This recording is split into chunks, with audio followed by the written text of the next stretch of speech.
ബാക്കി വന്ന ചോറ് ഉപയോഗിച്ചിട്ട് നമുക്കിതുപോലെ നൈസ് പത്തിരി എങ്ങനെ ഉണ്ടാക്കാൻ നോക്കാം. ചോറ് ഉപയോഗിച്ചുകൊണ്ട് ഉണ്ടാക്കിയതുകൊണ്ട് നല്ല സോഫ്റ്റായിരിക്കും. പിറ്റേ ദിവസം വരേക്കും ഇതുപോലെ തന്നെ നല്ല സോഫ്റ്റായിട്ടുണ്ടാവും കേട്ടോ. സാധാരണ നമ്മൾ ദോശ ഉണ്ടാക്കുമ്പോൾ സോഫ്റ്റ് ആവാൻ വേണ്ടിയിട്ടല്ലേ ചോറ് ചേർക്കുക. അതുപോലെ തന്നെ പത്തിരിയിൽ ചോറ് ചേർത്താൽ നല്ല സോഫ്റ്റാവും പത്തിരി. അപ്പോൾ അതെങ്ങനെ ഉണ്ടാക്കാൻ നോക്കാം. ഞാനിവിടെ ഒരു ഗ്ലാസ് അരിപ്പൊടിയാണ് എടുക്കുന്നത്. അതുകൊണ്ട് ഞാൻ 1 കപ്പ് ചോറാണ് എടുത്തത്. 1 കപ്പ് ചോറ് വെള്ളം ഒഴിച്ചിട്ട് നല്ല മഷി പോലെ അരച്ചെടുക്കാം. പിന്നെ 1 ഗ്ലാസ് അരിപ്പൊടിക്ക് എത്രയാണോ വെള്ളം വേണ്ടത് അത്രയും വെള്ളം ഒഴിച്ചിട്ട് ലൂസാക്കിയിട്ടെടുക്കുക. കുറച്ച് ഉപ്പും കൂടി ഇട്ടിട്ട് നന്നായിട്ട് മിക്സ് ചെയ്തെടുക്കുക. കട്ടയൊന്നും ഇല്ലാതെ ഉടച്ചെടുക്കണം. കട്ട ഉണ്ടെങ്കിൽ ഒന്നും കൂടെ മിക്സിയിലിട്ടിട്ട് അടിച്ചെടുത്താൽ മതി.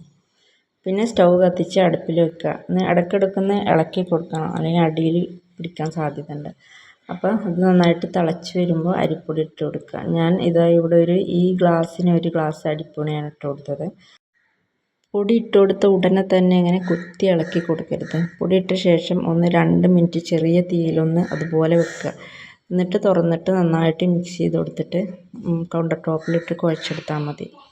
അപ്പം നന്നായിട്ട് സോഫ്റ്റായി കിട്ടും. അപ്പോൾ ഒരുപാട് നേരം കുഴക്കേണ്ട ആവശ്യമില്ല. ആ ആവിയിൽ കിടന്ന് വന്നതുകൊണ്ട് തന്നെ ഒരുപാട് സമയം നമുക്ക് കുഴച്ചെടുക്കണ്ട.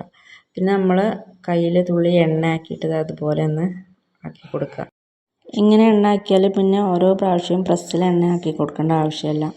ചോറ് ഉപയോഗിച്ചുകൊണ്ട് തന്നെ ഇത് കുഴൽ ഉപയോഗിച്ചിട്ട് പരത്തുമ്പോഴും നല്ല സ്മൂത്തായിട്ട് പോകും. അപ്പോൾ ഇനി സാധാരണ പത്തിരി ഉണ്ടാക്കുന്ന പോലെ പത്തിരി ചുട്ട് കൊടുക്കുക. അപ്പോൾ ഇതുപോലെ ഉണ്ടാക്കുകയാണെങ്കിൽ നല്ല സോഫ്റ്റായ പത്തിരി ആയിരിക്കും ഇത് കേട്ടോ. നല്ല നുരനുരുത്ത പത്തിരി അറിയില്ലേ, അതുപോലത്തെ നല്ല സോഫ്റ്റായ പത്തിരിയാണ്. പിറ്റേ ദിവസം വരേക്കും ഇതുപോലെ തന്നെ ഉണ്ടാവും നമ്മൾ ചോറ് ചേർത്തുകൊണ്ട്. അപ്പോൾ ഇനി നിങ്ങൾ ഇതുപോലെ ഒന്ന് പത്തിരി ഉണ്ടാക്കി നോക്കുന്നുള്ളൂ. നല്ല ഈസി ആയിരിക്കും, നല്ല ടേസ്റ്റുമാണ്.